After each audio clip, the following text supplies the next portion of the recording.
Hello အားလုံးပဲမင်္ဂလာပါဒီနေ့မှာတော့ဒီက Microsoft PowerPoint ကိုအရှိနေ့မှာတော့ slide တစ်ခုဘယ်လိုဖန်တီးမလဲဆိုတာရဲ့ transition နဲ့ animation တွေဘယ်လိုထည့်မလဲဆိုတာနဲ့ပတ်သက်ပြီးတော့ sharing လုပ်ပေးခဲ့ပါတယ်ဒီနေ့မှာတော့ဒီ animation ထည့်တဲ့အခါမှာကိုလိုချင်တဲ့စာသားလေးတွေတစ်ခုချင်းစီကိုပဲရွေးပြီးတော့မှ animation ပေးတဲ့နည်းရဲ့ပြီးရင် animation တွေကအကယ်၍အစင်လိုက်မကြဘူးဆိုလို့ရှိရင်ကိုပြချင်တဲ့စလုံးလေးတွေကြီးပဲတိကျရွေးပြီးတော့မှ order လေးတွေစီပြီးတော့ပြပေးတဲ့နည်းလမ်းလေးကိုပြပေးသွားမှာဖြစ်ပါတယ်ဟုတ်ကဲ့ပါပထမဦးဆုံးဒီကအခုဒီမှာ PowerPoint slide တစ်ခုကိုယူထားပါတယ်ပြီးလို့ရှိရင်တော့ဒီမှာ title လေးလည်းတက်ထားနေတယ်ပေါ့နော်ပြီးလို့ရှိရင်ဒီမှာစာလေးတွေရိုက်လိုက်မယ်ပေါ့ Microsoft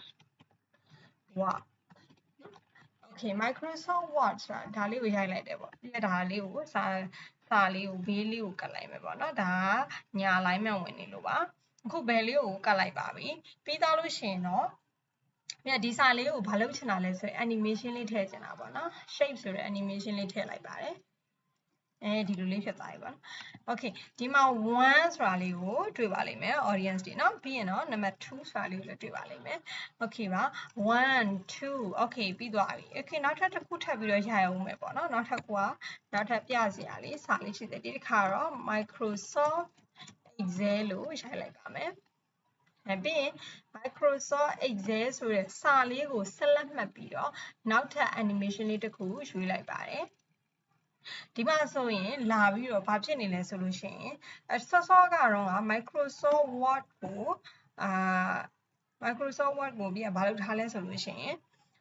ဒီ shape ဆိုတဲ့ animation လေးကိုပေးထားပါတယ်ပြီးရင် Microsoft Excel ကိုနောက်ထပ် animation တစ်ခုထပ်ထည့်တာပါဒါပေမဲ့လို့ဘာဖြစ်နေလဲဆိုရင် animation တွေသွားပြီးတော့မှညှိနေပါတယ်ဒါပါကြောင့်ညှိတယ်ဆိုလို့ရှိရင်ဒီ frame တစ်ခုတည်းဒီ text box ဒီ bar ပေါ့နော်ဒီစာရိုက်တဲ့ box လေးတစ်ခုတည်းမှာပဲစာတွေစုပြီးတော့မှရိုက်ထားလို့မို့လို့ဖြစ်ရခြင်းဖြစ်ပါတယ်အဲ့လိုမျိုးဆိုလို့ရှိရင်ပြတို့က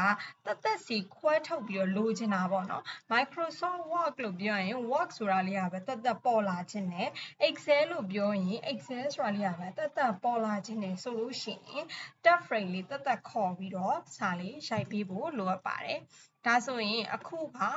ဒီ Microsoft Word နဲ့ Excel နဲ့ဒီ animation တွေညှိနေတာဖြစ်တဲ့အတွက်ဒီ Excel ဆိုတာကိုဖြတ်လိုက်ပါမယ်ပြီးရင် Word ကိုတော့ Word အတိုင်းပဲထားလိုက်ပါမယ်ပြီးရင်တော့ insert ထဲကိုသွားပြီးတော့ဒီ shape ထဲကိုဝင်ပါမယ်ပြီးရင်တော့ဒီ basic shape ထဲမှာရှိတဲ့ text box ကိုဝင်လိုက်ပါမယ်ပြီးရင်တော့ text frame တစ်ခုကိုထပ်ပြီးတော့ယူလိုက်ပါတယ်အဲ့ဒီမှာ Microsoft Excel ဆိုတာကိုရိုက်လိုက်ပါမယ် Microsoft Excel ဆိုတာလေးကိုရိုက်လိုက်တယ်ဆိုလို့ရှိရင်เนาะသူကနောက်ထပ် frame တစ်ခုနဲ့ခွဲထွက်သွားပါဒါက frame တစ်ခုပေါ့နော်ဒါက frame တစ်ခုဒါက frame တစ်ခုမတူတော့ဘူးပေါ့နော်ဒါဆိုစီခွဲထွက်သွားပြီပေါ့နော်သူရဲ့ bound အတိုင်းဖြစ်သွားတယ်ပေါ့လေးချောင်းမြင့်တစ်ချောင်းထဲမှာပဲစာတွေပြုတ်သိပ်ပြီးရေးနေတာမဟုတ်ဘဲနဲ့စာကြောင်းတစ်ချောင်းပြီးရင်နောက်တစ်ချောင်းကိုဆင်းရိုက်တယ်လို့မျိုးပေါ့နော်နောက်ထပ်တစ်ချောင်းမှာဆင်းရေးတယ်လို့မျိုးပေါ့အဲ့လိုပုံစံမျိုးပါပဲဒါပေမဲ့ဘာကွာနေလဲဆိုတော့လောလောဆယ် font size လေးတွေတော့နည်းနည်းကွာနေရပါတော့ font size လေးတွေကတော့ပြီးကြမှာအချင်းကျယ်လို့ရပါတယ်ကဲတစ်ခါတည်းပဲပြင်လိုက်ပါမယ်နော်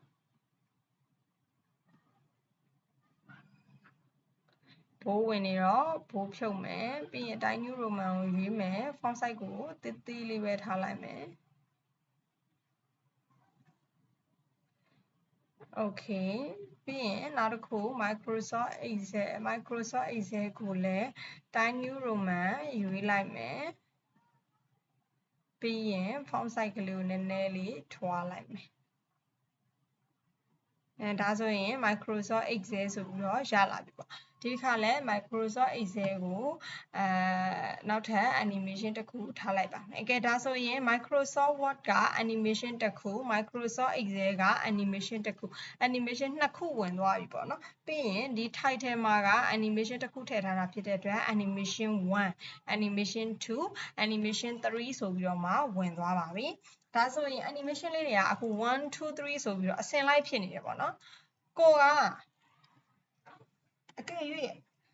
Computer Basic Class ဆိုတဲ့ဥစ္စာပြီးသွားရင် Microsoft Word ဆိုတာကိုအရင်ပြချင်တာမဟုတ်ဘူးအကယ်၍ကိုက Microsoft Excel ဆိုတဲ့စာသားကိုအရင်ဆုံးပေါ်စီချင်တာပေါ့နော်ရှင်းလင်းသွားအောင်လို့ slide show လေးနဲ့ပြပေးပါမယ်ဒီမှာဆိုရင် Computer Basic Class ဆိုတဲ့ title လေးကအရင်ဆုံးပေါ်လာပါတယ်ဒါလေးပြီးသွားရင် Microsoft Word ဆိုတဲ့စာလုံးကအရင်ပေါ်လာပါတယ်ဒီမှာ Microsoft Excel ဆိုတာကိုပေါ်လာပါတယ်အခုလိုချင်တာကကြတော့ Microsoft Word ကိုအရင်ပေါ်ချင်တာမဟုတ်ဘူး Microsoft Excel ကိုအရင်ပေါ်ချင်တာပါ Microsoft Excel ကိုအရင်ပေါ်ချင်တယ်ပြီးမှ Microsoft Word ကိုပြင်ညင်နေဆိုရင် Computer Basic Class ဒီ number 1မှာရှိတယ်ဒါဆိုရင်ဒီ number 2နဲ့3နဲ့ကိုနံပါတ်ဘာလုပ်ရမလဲဆိုရင်ချိန်ရမှာဖြစ်ပါတယ်ဟုတ်ပါပြီဒါဆိုရင်ဘယ်လိုချိန်မလဲဒီမှာသွားပြီးတော့စာပြင်ရိုက်မှာလားအဲ့လိုရိုက်လို့မရပါဘူးအဲ့ဒါဆိုရင်ဘာလုပ်လို့ရလဲဆိုတော့ဒီ3ဆိုတဲ့နေရာလေးတော့၎င်း2ဆိုတဲ့နေရာလေးတော့၎င်းကြိုက်တဲ့လိုမျိုးမှာကိုက mouse လေးနဲ့ပေါ့နော်တစ်ချက် arrow key လေးကိုထောက်ထားပါဒီလိုလေးဝင်နေရပါမယ်ပြီးပြီဆိုရင်တော့ဒီဘက်က timing group ထဲမှာရှိတဲ့ reorder animation ဆိုတဲ့ထဲမှာ move earlier နဲ့ move later ဆိုပြီးတော့မှနှစ်မျိုးရှိပါတယ်ဒီထဲမှာကိုက Microsoft Word ကိုစောစောပြချင်တာမဟုတ်ဘူးသူ့ကိုနောက်ကျမှပြချင်တာအရင်မြင်စီချင်တာက Microsoft Excel ဆိုရင် Microsoft Word ကိုဒီ move later ဆိုတာလေးတစ်ချက်နှိပ်လိုက်ပါ Microsoft Word ရဲ့ဒီနံပါတ်နေရာလေးကိုစောစောကလိုမောက်ကလေးနဲ့ထောက်ထားပြီးတော့ move later ဆိုတာလေးကိုနှိပ်လိုက်တဲ့အခါမှာ3ဆိုပြီးတော့နံပါတ်လေးချိန်သွားပါတယ် Microsoft Excel မှာတော့နံပါတ်2လို့ချိန်သွားပါတယ်ဒါဆိုရင် Computer Basic Class ဆိုတဲ့ title ကအရင်ပြပေးပါလိမ့်မယ်ပြီးရင်နံပါတ်2အနေနဲ့ Microsoft Excel ဆိုတဲ့စာလေးကိုအရင်ပြပေးပါလိမ့်မယ်နောက်ဆုံးရောက်မှာ Microsoft Word ဆိုတဲ့စာလေးကိုနောက်ဆုံးမှာပြပေးပါလိမ့်မယ်ဒါဆိုရင်ကိုလိုချင်တဲ့ပုံစံတကယ်ဖြစ်ဆိုတာကိုဒီ slide show လေးထဲမှာသွားပြီးတော့ check လုပ်ကြည့်ပါမယ်Okay, Computer Basic Class က Animation 1အနေနဲ့ဝင်လာပါတယ်ပြီးရင် Microsoft Excel ကိုအရင်ဆုံးပြချင်တာဖြစ်ပါတယ်ဒီမှာ Microsoft Excel ကိုအရင်ဆုံးပြပေးပါတယ်ပြီးမှ Microsoft Word ကိုပြပေးပါတယ်ဒါကဘာကိုပြောချင်တာလဲဆိုရင်ကိုကကိုယ့်ရဲ့ animation ကိုကိုယ်စိတ်ကြ reorder ပြန်ဆင်လို့ရတယ်ဆိုတာကိုပြောပြချင်တာပါကိုယ့်ရဲ့ animations ကို reorder ပြန်ပြီးတော့ကိုကြိုက်တယ်လို့စီလို့ရပါတယ်အကယ်၍ကိုကဒီလိုမထားချင်တော့ဘူး1 2 3အစင်လိုက်ပဲပြန်လို့ခြင်းနဲ့ဆိုရင်လေ Microsoft Word မှာစောစောတုန်းက move later ကိုရွေးခဲ့တာဖြစ်တဲ့အတွက်သူကအခုတခါတော့ထပ်ပြီး move later ကိုမပြတော့ပါဘူးသူ့ရဲ့အရာကိုမှိန်ထားပါတယ်အဲ့ဒီတော့ကိုက move earlier ကိုရွေးလိုက်မယ်ဆိုရင်သူ့ရဲ့ normally အတိုင်း1 2 3ဆိုပြီးတော့အစင်လိုက်ပြန်ပြပေးမှာဖြစ်ပါတယ်ဒီလိုမျိုးနီလန်းနဲ့ကိုပြချင်တဲ့စာကိုအရင်ဆုံးပြချင်တယ်ဆိုရင် move earlier နဲ့သွားနောက်မှပြချင်တယ်ဆိုရင်အဲ့ဒီနေရာကိုမောက်ကလေးတစ်ချက်နှိပ် move later ကိုရွေးပြီးတော့ကိုကြိုက်တယ်လို့ animations တွေကို order ဆင်လို့ရပါတယ်ဒီထက်ပိုပြီးတော့ရှင်းလင်းသွားအောင်နောက်ထပ်2ခုလောက်ကိုထပ်ပြီးတော့လုပ်ပြပါမယ်ဒီတစ်ခါတော့ text box ဘာကိုတက်သွားမယူနေတော့ပဲနဲ့ဒါလေးကိုပဲ copy လေးကူးလိုက်ပါမယ်ပြီးရင်တော့ဒီနောက်မှာစာလေးပြောင်းပြီးတော့ရိုက်လိုက်ပါမယ် Microsoft ဒီတစ်ခါမှာတော့ PowerPoint လို့ရိုက်လိုက်ပါမယ်ပြီးရင်နောက်ထပ်တစ်ခု copy ထပ်ပွားလိုက်ပါအောင်မယ်ပြီးရင်နောက်ထပ်တစ်ကြောင်ထပ်ရိုက်လိုက်ပါမယ်ဒီတစ်ခါတော့ Adobe PageMaker ဆိုပြီးတော့ရိုက်လိုက်ပါမယ်ဒီ Adobe PageMaker ဆိုတာကတော့ဘာလဲဆိုလို့ရှိရင်ဖိတ်စာတွေလိပ်စာတွေသုံးတဲ့အခါမှာအသုံးများတဲ့ software တစ်ခုဖြစ်ပါတယ်ဟုတ်ကဲ့ပါဒီမှာဆိုလို့ရှိရင် animations တွေကဒီက Microsoft Excel ကို copy ကူးထားတဲ့အတွက် animations တွေကထည့်စရာမလိုဘဲနဲ့ auto format ဆိုပြီးတော့ပြပေးနေပါတယ်ကိုကအဲ့လိုမျိုးဖြစ်ချင်တာမဟုတ်ဘူး Microsoft PowerPoint ကိုနံပါတ်1နေရာမှာပြချင်တယ်ဆိုရင် move earlier ကိုနှိပ်ပေးလိုက်ရင်1နေရာကိုရောက်ဖို့အတွက်ဆိုတော့4ကနေပြီးတော့1ကိုခုန်တက်ဖို့အတွက်ဆိုရင်ဂျားထဲမှာ3ဆင့်ကိုဖြတ်ကျော်ရမှာပါဒါဆိုရင် move earlier ကို1ချက်2ချက်3ချက်နှိပ်ပေးရပါမယ် ဒါဆိုရင် Microsoft PowerPoint ဆိုတဲ့နေရာမှာ animation 1 လေးဝင်သွားပါပြီပြီးရင်တော့နံပါတ်2အနေနဲ့ Microsoft Word ကိုမြင်စေချင်တာဆိုရင်3ကနေပြီးတော့2ကိုဆင်းမှာဖြစ်တဲ့အတွက်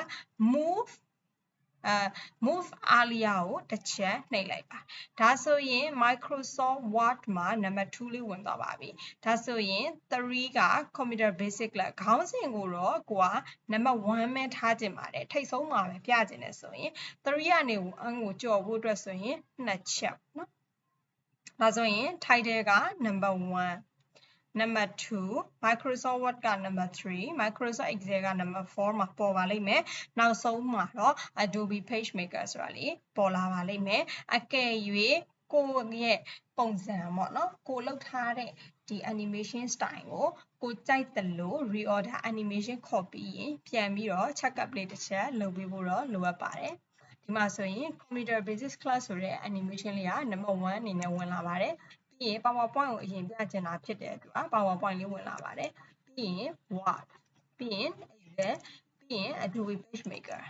အဆင့်လိုက်လေးပြပေးပါတယ်ဒါဆိုရင်ကိုလိုချင်တယ်လို့ကိုရဲ့ animations တွေကိုတိုက်တယ်လို့ reorder ဆင်လို့ရတယ်ဆိုတာလေးကိုဒီ video လေးကနေပြီးတော့ပြောပြပေးသွားတာဖြစ်ပါတယ်အားလုံးပဲရှင်လန်းချမ်းမြေ့ကြပါစေကျေးဇူးအများကြီးတင်ပါတယ်